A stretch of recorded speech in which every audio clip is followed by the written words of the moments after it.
Tai kiekvienais metais mes stengiamės surengti nors kelias kafe, kurios apžvelgtų Nobelio premijas tų metų, kurios buvo skirtos už įvairius pasiekimus srityse, tokiose kaip fizika, chemija bei fiziologija ir medicina. Ir šiandien mes turime Lietuvos imunologijos draugijos prezidentę bei profesorę Aureliją Žvirblienę, kuri jums papasakos apie periferinę imuninę toleranciją. Būtent šioje srityje dirba mokslininkai 25 metais ir gavo fiziologijos bei medicinos Nobelio premiją. Tad žodį duodu jums. Taip, ačiū, tai aš turiu šitą mikrofoną. Tai čia įrašai. O čia, kad jūs girdėtų visą publiką. Kaip man su 2 rankom čia dabar? Nu gerai, bandykit.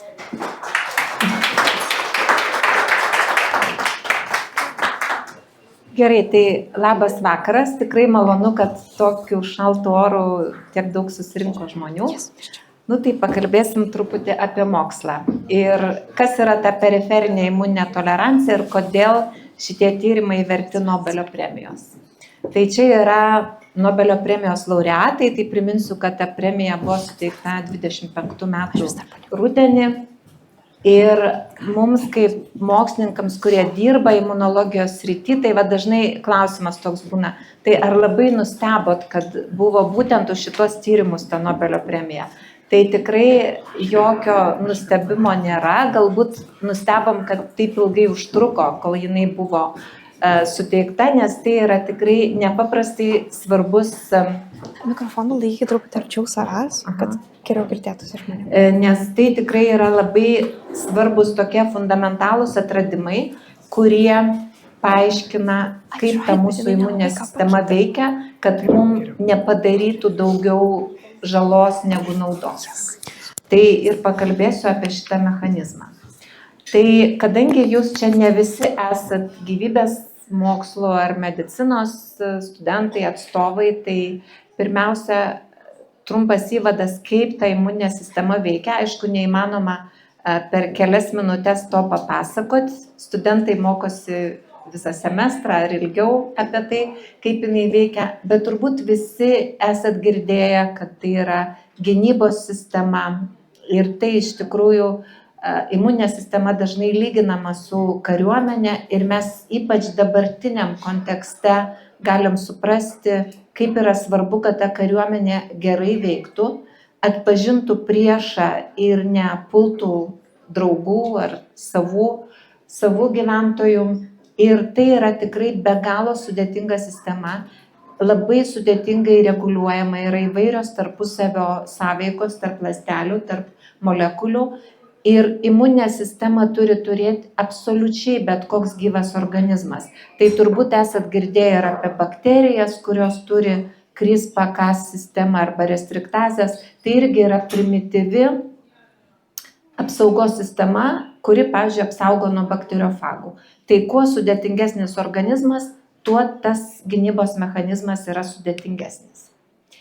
Ir ta svarbiausia imuninės sistemos savybė yra atskirti, kas yra priešas, kas yra nepriešas. Tai tokia tarsi koncepcija anksčiau buvo, kad imuninė sistema atskiria, kas yra svetimas. Bet mes turim svetimų organizmų, pavyzdžiui, žarnyne arba ant odos. Ir labai blogai, jeigu imuninė sistema pradeda atakuoti tuos svetimus organizmus, kurie šiaip mums ir prie metabolizmo prisideda. Tai vadinasi, ta funkcija imuniniai sistemai yra žiauriai sudėtinga, nes tu turi atskirti, kas yra svetimas ir kas yra pavojingas, atskirti nuo nepavojingo. Ir jeigu ta pusiausvyra sutrinka, tai tada mes turim ligas. Tai pavyzdžiui, aiškiausia situacija, jeigu tai yra svetimas ir pavojingas, kaip pavyzdžiui patogenai, kurie sukelia ligas. Tai žinoma, kad imuninė sistema turi sunaikinti tuos patogenus ir čia toksai, kaip sakoma, tiesmukas uždavinys. Bet jeigu tai yra svetimi, bet nepavojingi organizmai, kaip yra, pavyzdžiui, žarnyno bakterijos, tai žinoma, kad jų atakuoti negalima. Ir vėlgi, jeigu tai yra savi antigenai, tai savaime aišku, kad jų atakuoti negalima, bet jeigu suvežėja, pavyzdžiui, ląstelė, tai jau jinai turi būti imuninės sistemos taikinys. Tai žodžiu, tas uždavinys imuniniai sistemai yra labai sudėtingas ir jeigu viskas veikia tvarkoj, jeigu žmogus yra sveikas, tai yra palaikoma tokia pusiausvyra, balansas tarp atsako į tai, kas svetima ir pavojinga, ir yra toleruojama tai, kas mums nepavojinga arba kas yra savi antigenai. Ir jeigu, pavyzdžiui, mes pasidaro, mūsų imuninė sistema pasidaro tolerantiška, tarkim, vėžiniam ląstelėm, nesugeba jų sunaikinti, tai mes tada turim ligą. Arba jeigu jinai pradeda reaguoti į savus antigenus, kurios turėtų toleruoti, mes irgi turim ligas. Tai žodžiu, bet koks išsireguliavimas šitos pusiausvyros reiškia kažkokią patologiją. Tai, kaip jau minėjau, ta imuninė sistema tikrai yra labai daug visokiausių komponentų, bet jos galima sąlyginai suskirstyti tokias dvi grupės. Vieni įsijungia labai greitai, kitaip sakant, jie yra pasiruošę iš karto atremti, tarkim, priešą, kažkokį patogeną. Mes galim vėlgi įsivaizduoti kaip kažkokią priešo invaziją, tai mes turim turėti pasienio kariuomenę, kuri greitai tą priešą nukenksmintų ir neįsileistų į mūsų teritoriją. Bet tai nėra labai veiksminga sistema, nes jinai nėra, tokia labai specifiška, nesukuria imuninės atminties ir panašiai. Ir mes turim, kaip aukštesnieji organizmai, mes turim žymiai tobulesnę kitą dalį imuniteto, tai yra įgytasis imunitetas, kuris jau labai specifiškai, labai sudėtingų būdų tuos mūsų priešus nukenksmina. Tai jeigu įsivaizduotume tą greitai veikiančią imuniteto dalį, tai pavyzdžiui, kaip fizinis barjeras, kaip čia yra pavaizduota didžioji kinų siena, kuris pastatyta tam, kad būtų fizinis barjeras nuo priešų. Arba, pavyzdžiui, tas priešas yra tiesiog atpažįstamas pagal kažkokį bendrą bruožą, kaip vėlgi, kalbant apie kariuomenę, pavyzdžiui, matom, kad tiesiog kitokia spalva uniformos negu mūsiškių. Tai vadinasi, tai yra priešas. Tokie bendri bruožai. Bet taip, kaip čia atgal. Bet, kaip minėjau, to neužtenka, jeigu labai tikslingai turi tie priešai būti sunaikinami ir todėl ta įgytojo imuniteto sistema, jinai labai yra tiksli, labai specifiška ir jeigu ten, pavyzdžiui, tas priešas tik tai pagal kažkokį bendrą bruožą, pagal uniformos spalvą atpažįstamas, tai čia galėtume palyginti, kad net ir pirštų antspaudą mes to priešo galėtume atpažinti ir tikslingai nukreipti į jį tą atsaką imuninį. Ir tas be galo didelis tikslumas yra užtikrinamas tuo, kad mes turim labai didelį skaičių imuninių ląstelių, to įgytojo imuniteto ląstelių, o tai yra T ir B limfocitai. Ir tai įvairovė yra ne tūkstančiai, ne milijonai, bet tai yra milijardai skirtingų ląstelių su skirtingais receptoriais. Ir žinoma, kad per tą milžinišką įvairovę gali tai būti, kad kai kurie iš tų receptorių gali būti nukreipti ir prieš savus antigenus. Todėl reikalingi įvairūs apsaugos mechanizmai, kad to neatsitiktų. Tai kiekvienas iš jūsų, įsivaizduokit, turit tokį didžiulį rinkinį imuninių ląstelių, tarkim 100 milijardų skirtingų ląstelių su skirtingais receptoriais, kurios nuolat susidaro jūsų organizme. Ir jie gali atpažinti praktiškai bet kokį antigeną, kuris pateko ir kurį reikia nukenksminti. Ir kai tas antigenas patenka, jis yra atpažįstamas per tos specifinius receptorius ir tada tos konkrečios ląstelės, kurių gal pradžioj buvo ten, nežinau, 1 iš milijardo, jos pradeda dalintis ir jau pasidaro jų žymiai didesnis skaičius ir jos sukuria tą imuninį atsaką, sukuria gynybą. Taip veikia ta įgytojo imuniteto sistema. Ir pagrindiniai veikėjai įgytojo imuniteto yra antikūnai, turbūt daugelis ir visuomenės yra girdėję tokį žodį, antikūnai. Tai antikūnus gamina B limfocitai, tie antikūnai tai yra tiesiog tirpus cirkuliuojantis baltymai, jie gali nukeliauti bet kokią vietą ir ten, pavyzdžiui, nukenksminti tą patogeną, irgi naudodami įvairiausius būdus. Bet turbūt nelabai visuomeniai yra girdėtos tokios ląstelės kaip T limfocitai, o jos yra, tiesą sakant, taip galim pasakyti, pagrindiniai veikėjai imuninės sistemos, nes be T limfocitų taip pat nebūtų ir geros kokybės antikūnai. Tai va tokiu būdu mes jau priartėjom prie to Nobelio premijos verto atradimo, kadangi ten būtent tie T limfocitai ir yra objektas, už ką ta premija būtų suteikta. Tai tų T limfocitų, jų būna su įvairiausiom funkcijom ir yra tokios dvi labai didelės T limfocitų populiacijos, kurios labai reikšmingai skiriasi pagal savo funkcijas. Vieni yra tokie žudikai T limfocitai. Jie vadinami citotoksiniais T limfocitais. Ir jie turi tokį žymenį būdingą molekulę CD8+, kuri leidžia atskirti tos T limfocitus nuo kitų T limfocitų. O kita labai didelė populiacija yra T limfocitų, kurie turi CD4 molekulę ir vieni iš jų bus tokie pagalbininkai, kurie suaktyvina, stimuliuoja kitas imuninės ląsteles, o kiti yra reguliaciniai T limfocitai, kurie yra tokie slopintojai ir išjungėjai imuninio atsako. Ir atrodytų, kam tokių reikia mūsų imuniniai sistemai, nes dažnai irgi visuomenėje yra vis kalbama, kaip čia reikia stiprinti tą imuninę sistemą, bet turbūt retai žmonės susimąsto, o kas, jeigu ta imuninė sistema veikia neadekvačiai. Tai labai būtų blogai, jeigu mes tokį neadekvatų atsaką dar labiau sustiprintume. Ir dar kalbant apie T limfocitus, čia irgi gal neisiu į labai didelės detalės, bet tiesiog parodant, kokios tai yra sudėtingos ląstelės, tai jos, pavyzdžiui, su tais savo receptoriais negali tiesiog atpažinti kažkokio ten tirpaus antigeno arba tiesiog ląstelės paviršiuje esančio antigeno, jom turi būti tas antigenas pateiktas specialiu būdu. Tai yra, pirmiausia, turi būti kita ląstelė, kuri tą antigeną apdoroja, užkabina ant tam tikrų molekulių ir tik tai per tas molekulės T limfocitas gali atpažinti tokį antigeną.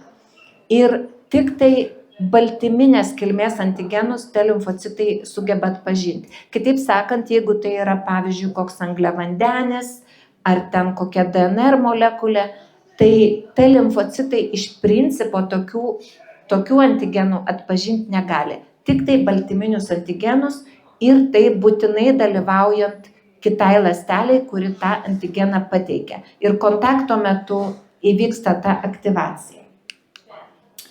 Tai dabar iš kur tos T ląstelės atsiranda, tai mes kiekvienas turim tokį organą, kuris yra vadinamas čiobreliaukė arba užkrūčio liauka.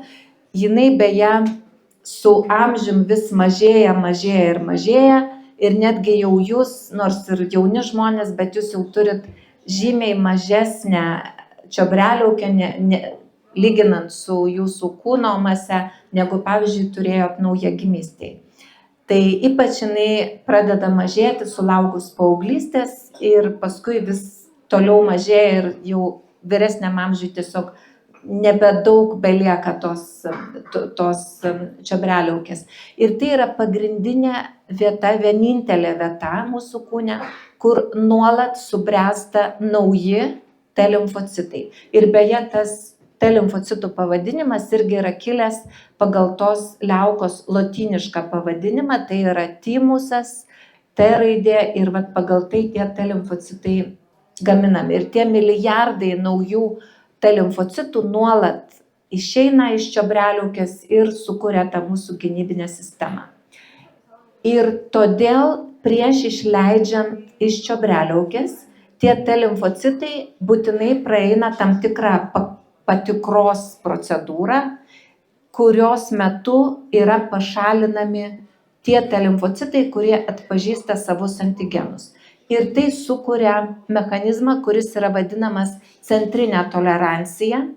Tiesiog neišleidžia, kitaip sakant, tokio neteisingo specifiškumo nukreipto prieš savus antigenus, tokių T limfocitų apskritai neišleidžia iš čiobreliaukės arba juos tiesiog nužudo apoptozės būdu, arba juos paverčia tais slopinančiais reguliaciniais T limfocitais.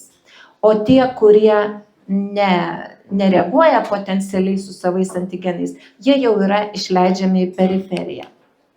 Bet žinoma, kad per tuos milijardus skirtingų T limfocitų, būtinai atsiras vienas kitas, kuris netyčia reaguoja su tais savais antigenais. Ir todėl yra papildomas mechanizmas, kuris išjungia tuos autoreaktyvius T limfocitus jau periferijoje, jau išėjus iš čiobreliaukės. Ir būtent praeitų metų Nobelio premija, jinai taip ir vadinasi, kad tai yra atradimai už tyrimus periferinės tolerancijos srity, nors ta centrinė tolerancija jinai irgi yra dalis bendros mūsų tos imuninės tolerancijos. Ir tie mechanizmai, kurie veikia periferijoje, jie yra aišku kitokie negu tai, kas vyksta čiobreliaukiai, bet rezultatas irgi yra panašus, kad pavirsta mūsų T limfocitai į tuos tokius slopintojus arba reguliacinius T limfocitus. Ir jau perinant už ką ta Nobelio premija vis dėlto buvo suteikta, tai pirmos publikacijos įrodančios reguliacinių T limfocitų egzistavimą pasirodė jau 1995 ir būtent vienas iš Nobelio premijos laureatų, Sakaguchi iš Japonijos, iš Osakos universiteto, jisai jau parodė, kad greičiausiai tokios ląstelės egzistuoja. Ir tai užpildė tokią spragą tarsi imuninio atsako visoje sampratoj, nes buvo akivaizdu, kad turi būti kažkokia sistema, kuri sustabdo tą imuninį atsaką, kada jo nereikia. Ir po to jau per keletą kitų metų buvo dar daugiau tų publikacijų paskelbta ir dabar jau yra tikrai nepaneigiamai įrodyta, kad tos reguliacinės T ląstelės jos susidaro bet kurio imuninio atsako metu. Ir yra labai svarbu, kad tada, kada nereikia tų reguliacinių, pavyzdžiui, kai norim sukelti stipresnį priešvėžinį atsaką, tai bus blogai, jeigu jos dominuoja. Arba kažkokios infekcijos metu, mums tada jų nelabai reikia, bet mums jų labai reikia, jeigu yra autoimuninės ligos arba alergijos arba kažkoks kitas neadekvatus imuninis atsakas ir labai dažnai tos tokios patologinės uždegiminės reakcijos vystosi tuo atveju, kada tų reguliacinių T ląstelių trūksta, kitaip sakant, tas balansas pasislenka link tų ląstelių, kurios aktyvina imuninę sistemą. Ir kita dalis tų atradimų yra jau susijusi su tuo, kad buvo parodyta, kaip veikia tie reguliaciniai T limfocitai, kokios ten molekulės yra svarbios.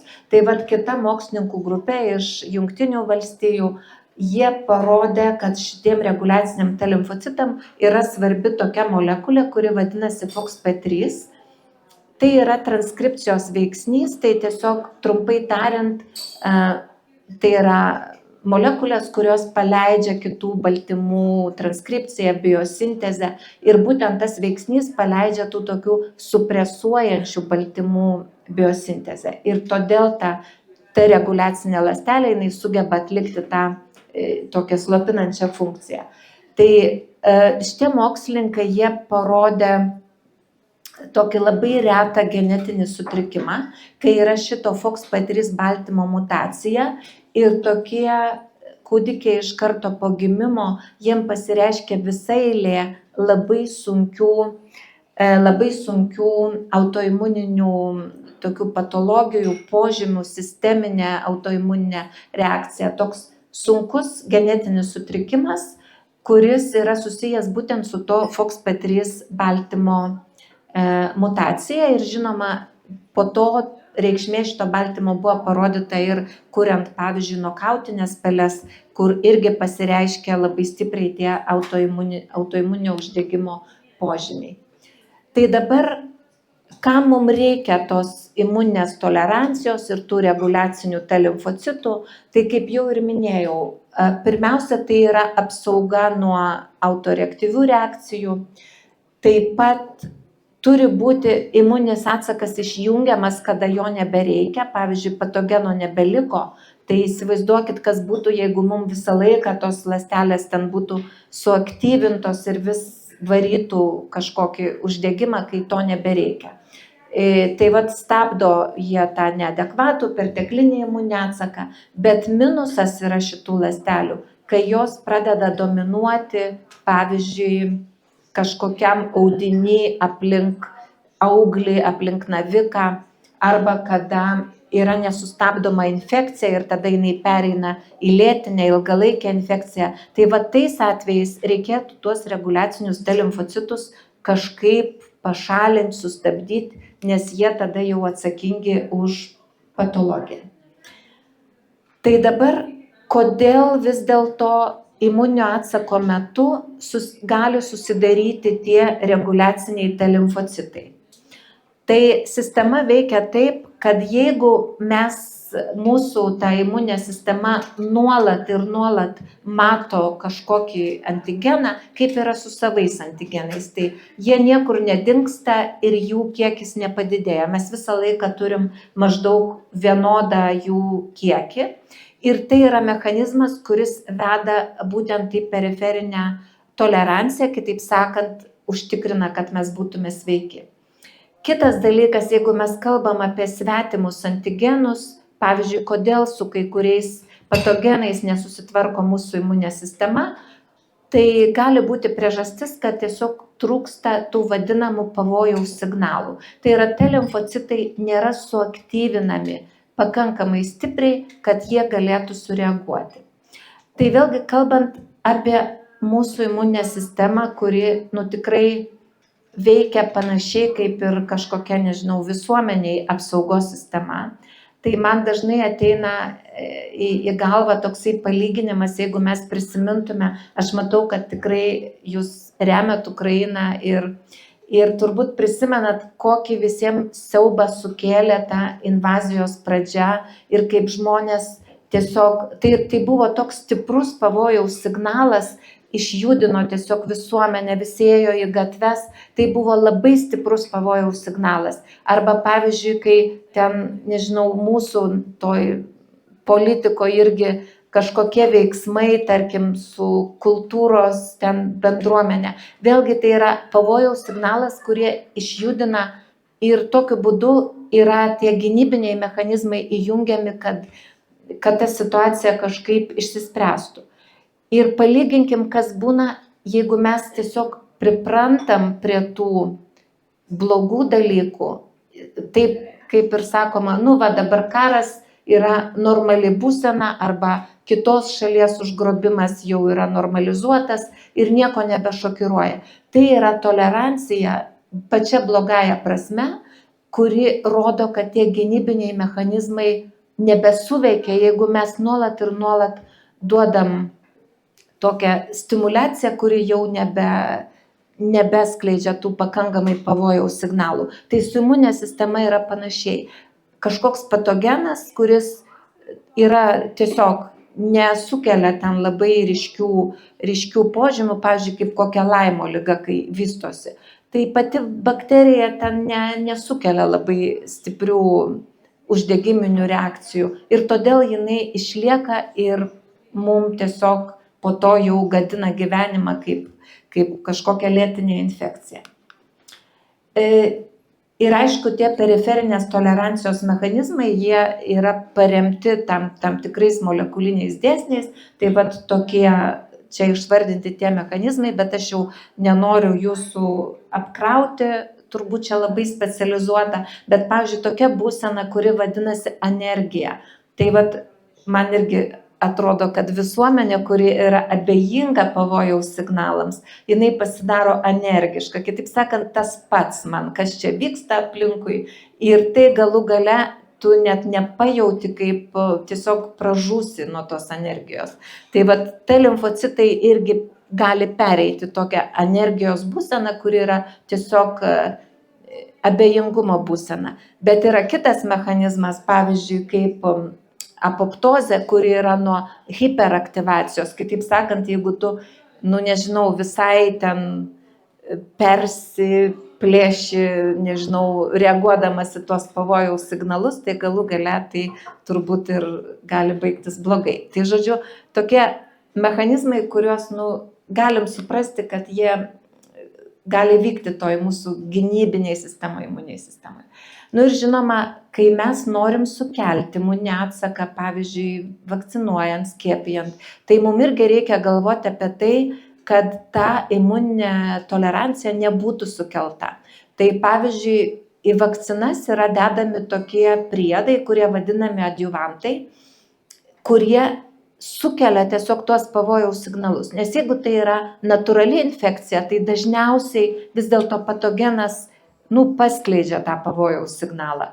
Bet jeigu tai yra, pavyzdžiui, vakcinos komponentas, koks nors ten viruso baltymas, tai jeigu mes nepridėsim jokių priedų, kurie sustiprintų tą pavojaus signalą, tai tiesiog ta vakcina neveiks.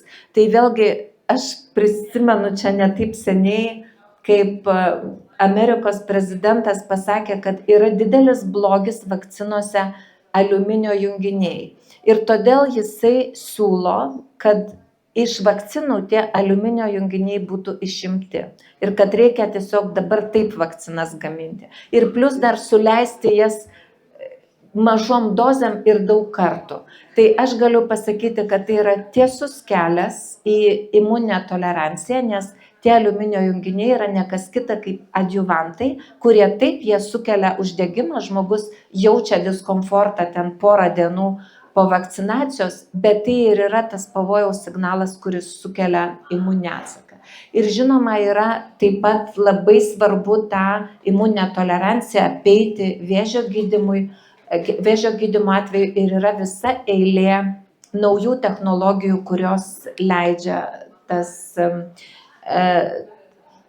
tą problemą išspręsti. Ir kaip tik, jeigu irgi pažiūrėtume į Nobelio premiją suteiktą prieš kelis metus, tai kaip tik buvo už tyrimus, kurie leidžia apeiti imuninę toleranciją ir leidžia išgydyti vėžį, tai yra išjungti tam tikrus blokuojančius mechanizmus T limfocituose, kurie nebesugeba sunaikinti vėžinių ląstelių. Tai irgi pavyzdys, kad tie tolerancijos mechanizmų tyrinėjimai, jie duoda realią naudą, nes toks gydymo būdas yra prieinamas jau ir Lietuvoje, angliškai vadinasi checkpoint inhibitors, o tai yra tokie antikūnai, kurie slopina stabdžius ląstelėse ir tokiu būdu pagerina tą priešvėžinį atsaką. Ir žinoma, dabar yra jau visokių naujų technologijų, naujų atradimų, bet turiu pasakyti, kad kol kas nei vienas būdas, kaip specifiškai suaktyvinti reguliacinius T limfocitus arba juos išjungti, nėra efektyvus. Tiksliau, kai juos reikia išjungti, tai yra labai sudėtinga, o juos, pavyzdžiui, reikėtų sustabdyti tuos reguliacinius T limfocitus, kad, pavyzdžiui, nevyktų persodinto organo atmetimas. Arba jeigu mes norėtume, tiksliau, neišjungti, bet suaktyvinti reguliacinius T limfocitus, kad jie neleistų atmesti, kad jie padėtų neatmesti persodinto organo, arba juos reikėtų suaktyvinti, jeigu mes turim kažkokią autoimuninę ligą, nes ten akivaizdžiai tada tolerancijos mechanizmas nebeveikia ir mums reikėtų suaktyvinti reguliacinius T limfocitus ir sustabdyti tą autoimuninę reakciją. Tai Kol kas, kaip minėjau, nei vieno tokio vaisto patvirtinto nėra, bet yra atliekami klinikiniai tyrimai ir galbūt ateityje tokios technologijos bus sukurtos. Tai tiek buvo mano pranešimo, tai čia yra apibendrinimas ir labai laukčiau jūsų klausimų. Ačiū.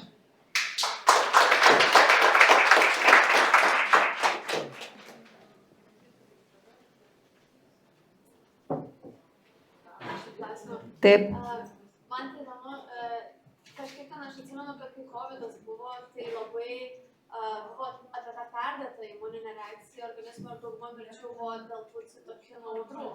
Tai kaip jos susijusios su šitu? Tai va, čia yra pavyzdys, kai čia ligos sukelta ta citokinų audra ir čia yra pavyzdys, kada tie T limfocitai jau tiek užsisuka, kad pavyzdžiui net viruso jau gali ir nebebūti, bet jie vis dar yra aktyvus ir tas išjungimo mechanizmas neveikia. Ir jis, pavyzdžiui, kas dar buvo būdinga, kad tos citokinų audros, jos buvo būdingos labiau vyresniems žmonėms ir pats COVID'as buvo pavojingas vyresniems žmonėms, kuriem jau ta ir čiobreliaukė sunykusi, vadinasi, jau ir iš ten tų reguliacinių natūralių T limfocitų neišeina ir periferijoje jau tie mechanizmai nebelabai veikia. Bet kitas dar buvo toksai fenomenas, nes čia jau patologija, jau aišku, kad reikia gydyti ir buvo gydoma tiesiog nespecifiniais tam tikrais vaistais, ten steroidiniais, kurie slopina apskritai imuninę atsaką. Atrodytų liga infekcinė, bet kai taip atsitinka, reikia tiesiog slopinti tą imuninę atsaką. Bet buvo kitas požiūris, kuris, aš juos vadinu tokius žmonės vakcinų entuziastai, kurie sakydavo, kad ne, jau vakcinų niekada nebus per daug. Ir pavyzdžiui, vienas Vokietijoje buvo atvejis aprašytas net rimtam moksliniam straipsnį, ten jau turbūt tikrai žmogui ne visai gerai su galva, kuris pasiskiepijo, aš dabar neprisimenu, kiek ten buvo kartų, ar 60, ar tai 120, kažkokį iš vis nerealų skaičių, tiesiog kažkaip apgaudavo ten tą sveikatos sistemą ir eidavo tiesiog skiepytis ten kas savaitę nuo to COVID. Tai čia yra irgi pavyzdys, bet kaip nekeista, jam nieko blogo neatsitiko. Bet iš principo toksai perdėtas aktyvinimas imuninės sistemos, jisai sukelia tą mechanizmą, kaip minėjau, aktyvacijos indukuotą apoptozę. Ir tai yra pavyzdys, kad taip, stimulacijos irgi gali būti per daug. Norėčiau paklausti tokį bendresnį klausimą. Jūs minėjote antigenus.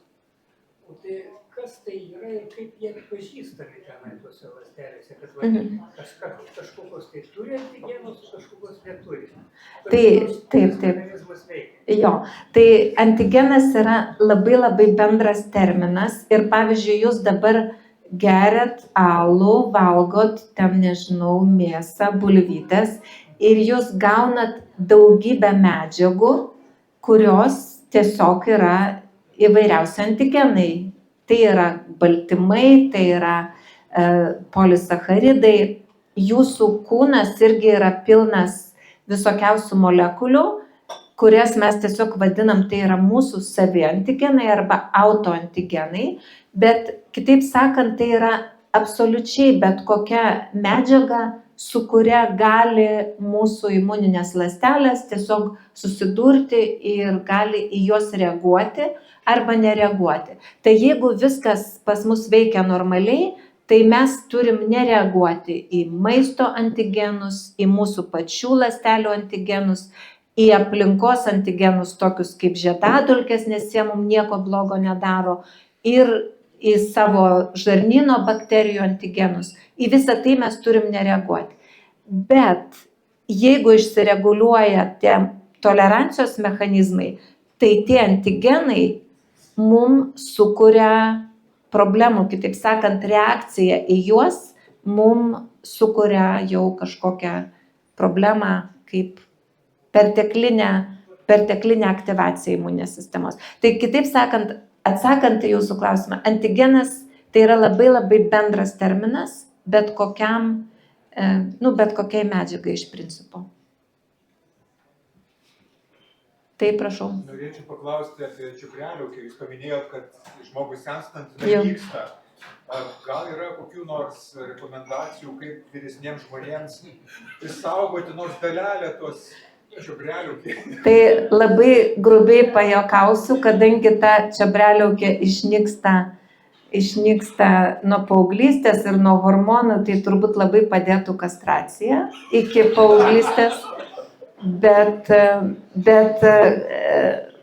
sunku yra tą įrodyti, nes turbūt labai būtų drastiškas dalykas, bet iš esmės mes žinoma, kad galim išgyventi su ta sumažėjusia čiobreliauke, todėl kad per gyvenimą mums labai daug susidaro atminties T limfocitų. Tai yra, mes susiduriam su ta daugybė antigenų nuo pat kūdikystės, vaikystės ir jau sulaukia ten, tarkim, to laikotarpio, kad ir jauno amžiaus, mes per visus tuos daugybę antigenų jau esam pravažiavę ir pas mus yra atminties ląstelės, imuninės atminties ląstelės, kurios sėdi pas mus organizme tam tikrose nišose ir jos praktiškai gyvena visą gyvenimą. Kitaip sakant, mes vietoj sugebėjimo, tokio gero sugebėjimo atsakyti naujus antigenus, mes turim sugebėjimą atsakyti jau žinomus, sutiktus antigenus. Todėl vėlgi tai yra paaiškinimas, kodėl naujas kažkoks patogenas, kai buvo su COVID-u, jisai buvo ypač pavojingas vyresniems žmonėms, nes jų imuninė sistema į tą naują patogeną nelabai gerai galėjo atsakyti. O mes, pavyzdžiui, persirgam ten gripų daug kartų per gyvenimą ir mums yra jau atminties ląstelių, imuninės atminties, kurios sugeba greitai nukenksminti tą ligos sukėlėją. Tai kitaip sakant, sumažėjus čiobreliaukiai, sumažėja mūsų galimybės atsakyti į visiškai naujus antigenus, bet mes turim imuninės atminties ir todėl galim išgyventi be tos čiobreliaukės. Taip. Kaip veikia steroidiniai vaistai? Ar jie tiesiogiai slopina imuninę sistemą, ar kažkaip netiesiogiai pavienę kažkokią dalį? Tai būtų labai gerai, jeigu jie, pavyzdžiui, galėtų tie steroidiniai vaistai slopinti, tarkim, T ląsteles, kurios yra, pavyzdžiui, specifiškos mūsų pačių ląstelėms. Būtų labai puiku, bet to yra neįmanoma pasiekti, nes būtent jie tiesiog slopina T limfocitų funkcijas, slopina signalų perdavimą, slopina aktyvaciją. Ir kitaip sakant, žmogus, kuris vartoja tos steroidinius vaistus, jisai tokią savo, tarsi gauna tokią imunosupresiją iš esmės. Ir tai yra nespecifinis veikimas, būtent slopinantis veikimas. Kokius signalus slopina, ar tiesiog bendrai? Jo, tai tie slopinimo signalai, pavyzdžiui, kai mes turim omeny T limfocitų aktyvaciją, tai tas aktyvacijos procesas, jis yra susijęs su daugybė signalo perdavimo kelių, kurie, pavyzdžiui, uždegiminius citokinus ten sekretuoja tas T limfocitas, ten jų proliferaciją skatina, eina viskas per tas signalo grandinės. Ir kai yra užslopinama, tai iš esmės, pavyzdžiui, tas uždegiminių citokinų biosintezė, kuri ir yra priežastis dažniausiai tų autoimuninių ligų, tai jinai tiesiog yra sustabdoma, pristabdoma. Ir tuo pačiu sumažėja galimybės atsakyti į kažkokį ligos sukėlėją arba į vėžinės ląsteles. Todėl, kai ta imunosupresija yra atliekama ilgą laiką, tai yra visada susijęs su tam tikra rizika, pavyzdžiui, ar tuberkuliozės, ar kitų infekcinių ligų, nes yra tiesiog sustabdomas sugebėjimas imuniniai sistemai reaguoti kažkokį pavojų. Taip, prašau. Ar gerai supratau, kad maisto netoleravimas yra imuninis atsakas į tos antigenus maiste? Tai maisto netoleravimas yra tokia truputį pseudomokslinė problema. Ir iš to yra, tiesą sakant, daroma daug verslo ir Nu, aš asmeniškai netikiu, kad ta problema būtų reali, nes iš esmės ten yra kalbama apie tai, kad neva mes, jeigu turim kraujyje antikūnų, o būtent IgG klasės antikūnų prieš kažkokius maisto antigenus, nu, kitaip sakant, molekulės, kurios yra maiste, tai mums tada to maisto negalima valgyti, nes ten yra tų molekulių. Bet iš esmės tokio mokslinio pagrindo visame tame nėra, nes tų IgG klasės antikūnų mes iš tiesų be abejo, kad turim visada. Bet tai yra tie tokie visai geri antikūnai, kurie šiuo atveju nieko ypatingai blogo nedaro. Kas yra patologijos priežastis? Tai būna IgE klasės antikūnai, pavyzdžiui, prieš ten kažkokį žuvies baltymą ar prieš žiedadulkes. Ir tai yra alergija. Tai alergija yra tikras susirgimas. Ir jo priežastis yra būtent IgE klasės antikūnai, nes per juos yra aktyvinamos ląstelės, kurios palaiko tą uždegimą. O maisto netoleravimo tie visi testai, kur yra atliekami, jie tiesiog matuoja IgG klasės antikūnus, kurių mes šiaip ar taip visada turim. Ir dažnai yra tiesiog rekomenduojama išimti iš mūsų mitybos kažkokį, nežinau, maisto produktą, kuris šiaip mums būtų labai reikalingas. Tai aš asmeniškai nepripažįstu šitų testų ir jais netikiu. Bet yra gal skirtingų nuomonių, tai čia yra mano nuomonė. Taip. Norėčiau dar paklausti. Taip. Jeigu ten yra sumažinta ta tolerancija, žmogus alergiškas yra, tai reiškia, kad jis mažiau jam tikimybės vėžių susirgti, nes tada ir prieš vėžinės ląsteles. Jeigu jam yra stipri alerginė reakcija prieš kažką, tai žinot, čia net ir studentai kartais man užduoda šitą klausimą. Jeigu aš turėčiau įrodymų, kad tikrai yra taip, tai tikrai pasidalinčiau su jumis, nes būna tokių nuomonių, kad, pavyzdžiui, jeigu žmogus ar alergiškas, arba serga autoimuninė liga, tai kad jam galbūt yra mažesnė rizika susirgti vėžiu. Tai tikrai jūsų klausimas yra labai teisingas, bet aš negaliu šiai dienai jums pateikti mokslinių įrodymų aiškių, kad yra būtent šitaip. Tai todėl naudos didelės iš tokių ligų, kai būna tas neadekvatus imuninis atsakas, tai negalim sakyti, kad iš to būtų kažkokia didelė nauda. Taip. Žinau, kad sovietmečiu tai darydavo, nežinau ar dabar tai daro, bet Skandinavija dar vis išlaiko šią praktiką, tai naujagimius ir kūdikius laikyti šaltyje, kad jų imuninė sistema sustiprėtų. Tai yra faktas ar tai yra mitas? Tai suprantat, čia vėlgi klausimas yra apie imuninės sistemos stiprinimą. Tai šito klausimo aš žiauriai nemėgstu ir sakau, kad tai yra iš vis jis neteisinga yra taip sakyti, nes kaip ir matėt, jeigu žmogus, pavyzdžiui, serga alerginė liga, tai mes jokių būdų neturėtume dar stiprinti to vadinamą imuninės sistemos stiprinimą daryti, nes mums svarbiausia, kad ta imuninė sistema veiktų adekvačiai. Bet čia mes galim kalbėti, kad tai yra grūdinimas iš esmės. Tai yra procesas, kurį mes šiaip paprastai vadinam grūdinimu ir jis tikrai turi prasmę, nes, pavyzdžiui, tas šaltyje pabuvimas arba kažkoks pakeitimas ten iš pirties į eketę ir taip toliau, tai yra labai geras būdas šiaip pagerinti visų mūsų ląstelių cirkuliaciją, tame tarpe ir imuninių ląstelių cirkuliaciją. Ir tai yra toksai reiškinys, kuris yra vadinamas ūmus stresas. Ūmus stresas yra tikrai būdas suaktyvinti imuninę sistemą. Tai, žodžiu, tai nėra kažkokia visiška nesąmonė. Jeigu tai, žinoma, nesukelia pavojaus tam kūdikėliui, tai kodėlgi ne. Tai yra turbūt geriau negu visiškai ten laikyti tą vaiką ne tik ten labai, nežinau, šiltai suviniota, bet dar ir saugoti nuo visokiausių mikrobų, nes tai irgi kaip anksčiau būdavo, kad tie vaikai ten ropoja nuo grindų, viską renka, kiša į burną. Tai čia yra gerai, nes tai sukuria įvairovę žarnyne ir tai labai gerai suaktyvina tiesiog bendrą tą imuninį atsaką, nes labai vyksta sąveika tarp žarnyno mikrobų ir tarp imuninės sistemos.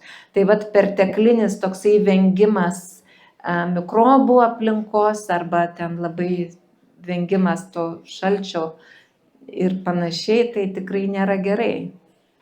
Bet toks, suprantat, imuninė sistema yra dalis mūsų viso organizmo. Ir jinai jokių būdų neveikia autonomiškai. Jinai yra susijusi su nervų sistema, su hormonais, apskritai su viskuo. Ir todėl ir stresas ten turi, nuolatinis ilgalaikis stresas labai turi blogą poveikį imuniniai sistemai. Ir visi tie grūdinimai, jie yra susiję su bendra organizmo būklė. Jeigu nuo to jautiesi gerai, tai pirmin. Teisingai suprantu, kad kai kuriais atvejais stipri imuninės sistema yra problema, kaip pavyzdžiui, COVID atveju. Kaip galima ją silpninti tokiu atveju, ar daugiau gerti alaus, mažiau sportuoti? Taip, žinokit, dar apie COVID, tai jau irgi minėjau, kad kai neišsijungia tas imuninis atsakas, iš tikrųjų tai yra blogai ir tai yra hiperaktyvacija imuninės sistemos, kuri galų gale sukelia patologiją. Dabar apie alkoholį irgi kartais būna tokių klausimų. Čia daugiausiai yra alus, tai mažas alkoholio dozės, kas šiaip yra visai sveika. Bet didelės dozės ir nuolatinės, tai jau yra blogai. Nes yra netgi mokslinių tyrimų ten, kur pavyzdžiui pelės ar žiurkės buvo girdytos mažom dozėm. Tik tiek, kad ir tai tikrai, pavyzdžiui, pagerina atsparumą tam tikrom infekcijom. Tai tas net moksliškai buvo parodyta, bet tik tiek, kad kiekvieno iš mūsų turbūt tas slenkstis gali būti skirtingas ir svarbu jo neperžengti. Bet todėl aš negaliu pasakyti, kad negalėčiau taip teigti, kad alkoholis tai jau tikrai yra blogai ir tai labai silpnina mūsų atsparumą. Tai taip nėra. Aš dar turiu porą klausimų. Taip. Kurių auditorijai neklausiu, bet čia paklausiu. Tik vienas tai yra apie tą, grįžtant prie tos čiobreliukės. Ar iš dalies, vėžys, pavyzdžiui, jis yra beprotiškai sudėtingas mechanizmas visos ligos, dėl to mes dar ir neturim tų sprendimų, bet ar tas mažėjimas čiobreliukės ir tų T-limfocitų pokytis mūsų kūne ir dėl to lemia, kad vėžys laimingiems žmonėms pasireiškia tik tais vyresniam amžiui, nes mūsų imuninė sistema neturi naujų. Absoliučiai taip. Būtent, kad mes tų vėžinių ląstelių per gyvenimą žinoma, kad jų pas mus atsiranda. Ir pavyzdžiui, kaip ir minėjau, tai ne tik tai, kad ir čiobreliaukiai tų naujų T-limfocitų vis sumažėja, tas mechanizmas susilpnėja, bet ir būtent toks išsekimas nuo kažkokio pervargimo, nuo streso. Tai irgi labai dažnai tokiu atveju, kaip ten koks nors, žmogus slaugo ten kelis metus savo šeimos narį ir paskui pats suserga vėžiu. Todėl, kad tai yra nuolatinis stresas, kuris galų gale turi poveikį tam atsparumui. Tai į jūsų klausimą atsakant, taip, tikrai taip. O antras mano klausimas, tai yra klausimas, kurį aš sulaukiau, kai buvau mokytoja ir negalėjau nieko pasakyti. Tai manęs paklausė, sako, mano mama visą laiką sako, nedaryk čia skersvėjo, nesidaryk lango, nes perpus ir imunitetas tavo nusils. Ir tada sako, bet jau kaip tik sveika vedintis, tai kodėl mes susirgam, jeigu mus perpučia? Ar čia yra realu, ar čia kas tokio? Jo, tai čia yra irgi iš serijos, kiek mes apskritai sukeliam streso mūsų organizmui. Tai jeigu ten žmogus yra, perkaitęs ir ten jam pripūtė ausis ar ten dar kažką, tai žinoma, čia negali sakyti, kad tai yra nuostabus būdas grūdintis. Tikrai ne. O žmonės tą imuniteto nusilpimą, tai čia yra toksai susiklostęs terminas ir jis yra vartojamas reikia, nereikia. Tai paprasčiausiai tu ten, nežinau, tave suputė, tau kažkokie vidiniai mikrobai susiaktyvino ir nuo to gali susirgti. Tai čia nelabai susijęs su imunitetu. Dar turėčiau klausimą vėlgi prie antigenų grįžtant. Gerai. Ar yra nustatytas mechanizmas, kadangi, kaip sakėte, kad antigenai bet kas patenkantis vaistas ar kažkas tai kitas į organizmą, kaip nustatoma, kas yra pavojinga, o kas nepavojinga? Yra kažkokie tai jau moksliniai tyrimai, kurie taip nustato šitą kelią? Geriausiai nustato jūsų organizmas, kuris arba reaguoja, arba ne. Ir pavyzdys yra vėlgi tos pačios alergijos. Didžioji dauguma žmonių gali eiti žydint beržams ir jiems viskas yra tvarkoj, bet tie žmonės, kurie turi polinkį alergijai, jie pradės ten čiaudėti, ašaroti ir taip toliau. Tai vat jūsų imuninė sistema, jeigu jinai yra neadekvačiai reaguojanti į tą antigeną, tai jums tas antigenas bus pavojingas. Lygiai taip pat, jeigu žmogus yra, pavyzdžiui, alergiškas kažkokiam, nežinau, maisto produktui, tarkim, mėsos baltymui ar žuvies baltymui, ar riešutams, tai jisai suvalgęs to produkto turės labai rimtų problemų ir net galima uždusti, pavyzdžiui, numirti tiesiog nuo bitės įkandimo. Bet didžiajai daugumai, kurie nėra alergiški, tai tie antigenai bus visiškai nepavojingi.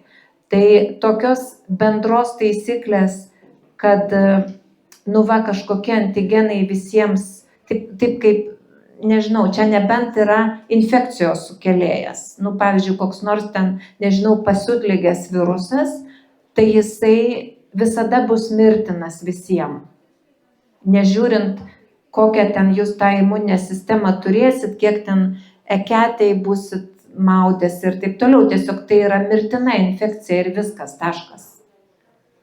Tai va, jeigu kalbam apie patogenus, kurie yra mirtinai pavojingi, tai jie bus daugumai žmonių ir pavojingi, o kitiem tai priklausys nuo to, kaip ta jūsų imuninė sistema suveiks. Ir daug dalykų yra tiesiog paveldėta. Bet klausimas tai buvo, kaip ląstelių lygmenyje atpažįstama yra? Tai va, tai... Kažkokia kita ląstelė ir dabar kaip nustato, kad šitą pavojingą, o šitą nepavojingą?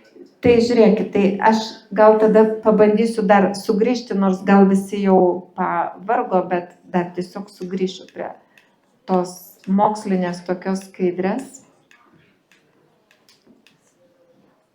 Tai va, įsivaizduokit, kad į jūsų organizmą pateko kažkoks baltyminis antigenas, tarkim svetimas, tai pirmiausia, jisai turėjo būti ląstelėse sukapotas iki peptidų, pateiktas ant specializuotų molekulių ir tada jos atpažins T limfocitai. Jeigu tas T limfocitas, kuris atpažino tokį antigeną, dar gaus papildomą signalą, kuriuos aš vadinu pavojaus signalais, iš esmės tai yra dar papildomos molekulės, kurios dalyvauja šitam atpažinime, tada tas T limfocitas bus suaktyvintas. Bet jeigu tai yra antigenas, jūsų pačių ląstelių antigenas, nes jie irgi taip pat praeina tą apdorojimą ir jie irgi bus pateikti T limfocitams. Tai vienas dalykas, jūs turbūt neturėsit T limfocitų, nes jie bus čiobreliaukiai pašalinti, kurie galėtų atpažinti tokį antigeną, o kitas dalykas, net jeigu netyčia toks antigenas bus pateiktas, jūs greičiausiai neturėsit papildomų molekulių, kurios sukelia tą pavojaus signalą. Ir va tokiu būdu imuninė sistema atpažins, kas yra pavojus, pavyzdžiui, patogeno kažkoks baltymas ir kas yra mūsų pačių baltymas. Ir tas signalas tiesiog yra išjungiamas ir tas T limfocitas nebus suaktyvintas. Va toks yra mechanizmas. Bet vis tiek pagal kažkur nustato, kad gal ar jis kenksmingas, kad jis kitas ląsteles užpuola ar neužpuola tenai. Tai suprantat, pavyzdžiui, ta pati infekcija, jinai visada duos tuos papildomus pavojaus signalus. Jeigu tai yra tiesiog mūsų sveikos ląstelės, jos paprastai tų pavojaus signalų niekaip neparodys. Ir todėl, pavyzdžiui, autoimuninės ligos, kodėl dažnai pradeda vystytis, jos yra dažnai susijusios su kažkokia infekcija, kuri veikia kaip trigeris.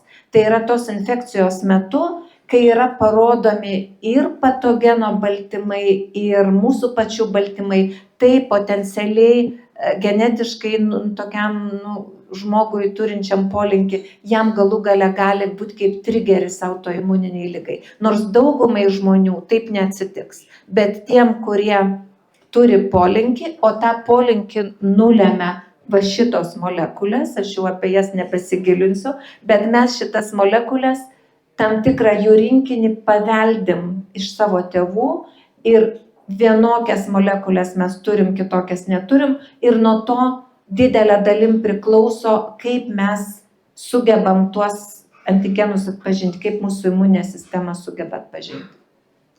Žodžiu, čia yra netoks paprastas mechanizmas, sakau, apie tai mes kalbam su studentais kelis mėnesius.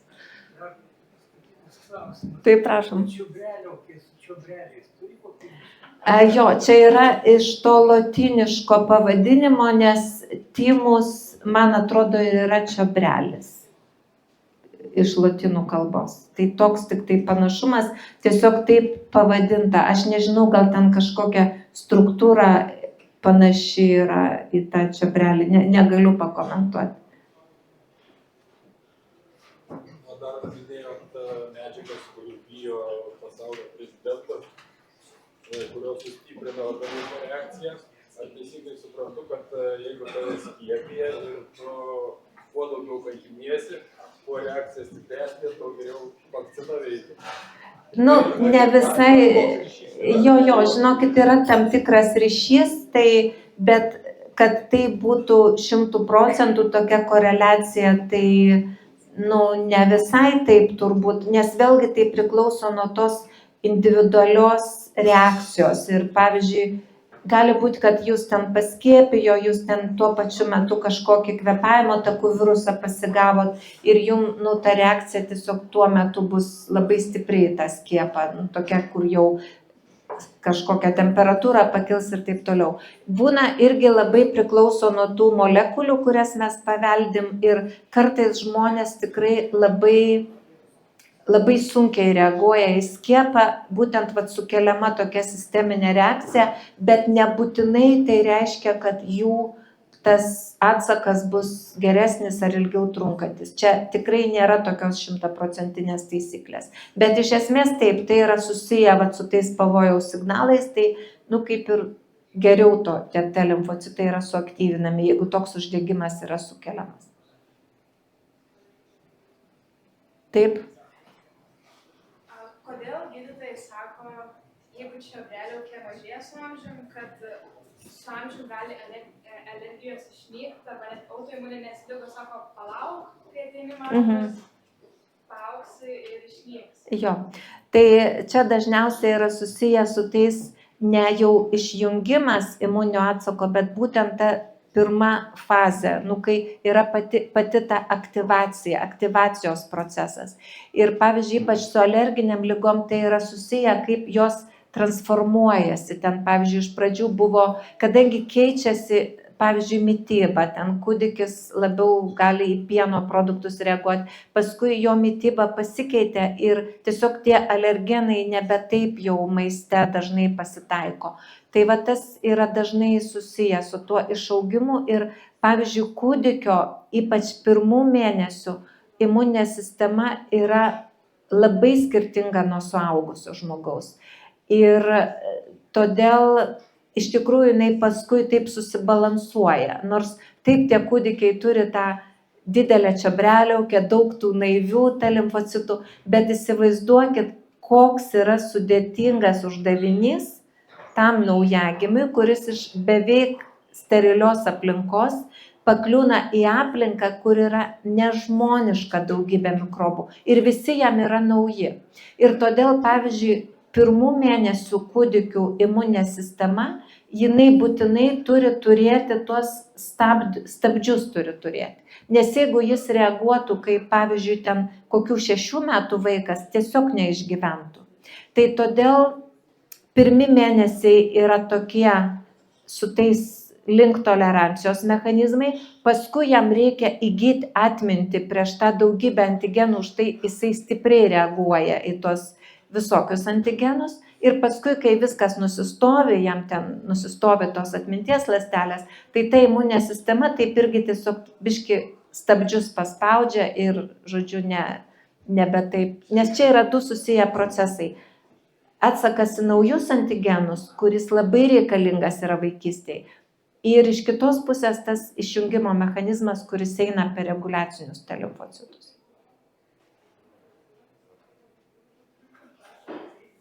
Ar galėtumėte priminti, kaip veikia žmogaus imunodeficito virusas? Jisai lyg taip T4. Jo, tai va tai čia kaip tik ir priminsiu, nes man atrodo, čia prieš tai skaidrė buvo. Tai va jisai išmuša tuos CD4 plus T limfocitus, tai yra tos helperius, ir jisai labai specifiškai įlenda būtent per tą CD4 molekulę. Bet tai vėlgi pavyzdys, kokie yra svarbus tie mūsų T helperiai, nes, sakau, žmonės kartais įsivaizduoja, kad nu va turiu antikūnų, tai viskas čia labai gerai. Bet gerų antikūnų neturėtum be T helperių. Čia yra tokie visiški pilkieji kardinolai, nuo kurių viskas priklauso imuniniai sistemoje. Ir vat su žmogaus imunodeficitų virusu yra geras pavyzdys, nes jis būtent šitą populiaciją išmuša. Ir jau mums tada nebesvarbu, kad jis ir tuos reguliacinius T limfocitus išmuša, tas, sakoma, antrailis dalykas, nes mums išmuša pagrindinį veikėją imuninės sistemos. Tai va taip ir veikia. Jis tiesiog juos infekuoja, tikslingai įlįsdamas per CD4 molekulę. Ir juos nužudo tiesiog. Arba juos išmuša tuos užkrestus su tuo imunodeficito virusu, užmuša citotoksiniai T limfocitai. Todėl čia net negali niekaip padėti, nes tu jeigu suaktyvinsi, tai tau dar daugiau jų išmuš. O ką manot apie tuos Kinijai vykdytus kleimintus, tuos eksperimentus, kur vaikams, kūdikiams ten redagavo šituos? Ką? Buvo redagavimas, tikslinis redagavimas. Ne, tai taip, jeigu tai yra imunodeficitas su labai aiškia priežastim, pavyzdžiui, trūkumas geno, kuris yra svarbus bręstant, susidarant tiem naiviesiam T limfocitam, ir tai yra vieno geno klaida, tai taip, tai čia tokį vieno geno defektą mes turbūt galim ištaisyti su krispais.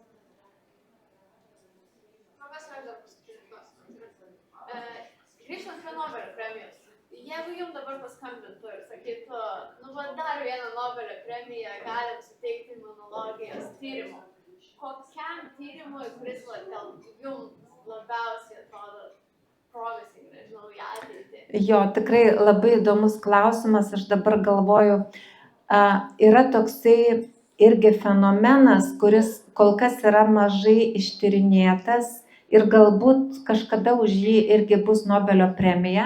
Kai mes kalbam apie imuninės atminties ląsteles, tai mes dažniausiai turim omeny B limfocitus, T limfocitus, bet yra toksai fenomenas, kad ir mūsų ta greito reagavimo būrys, jisai irgi suformuoja tam tikrą imuninę atmintį, kuri nėra tokia labai, labai specifiška.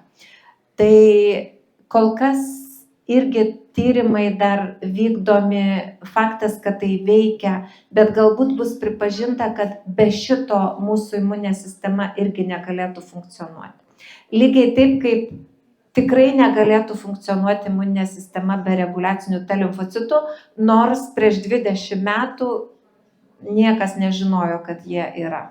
Tai va, tai čia vėlgi priklauso, kiek tas mokslas įrodymų pateiks, kad tikrai taip yra. Ačiū jums labai aktyvi publika, tikrai ačiū visus klausimus. Tai ačiū. Jums čia dovanėlė nuo mūsų už jūsų pristatymą. Taip, ačiū. Jeigu turėsit dar klausimų, tai būtinai prieikit prie profesorės.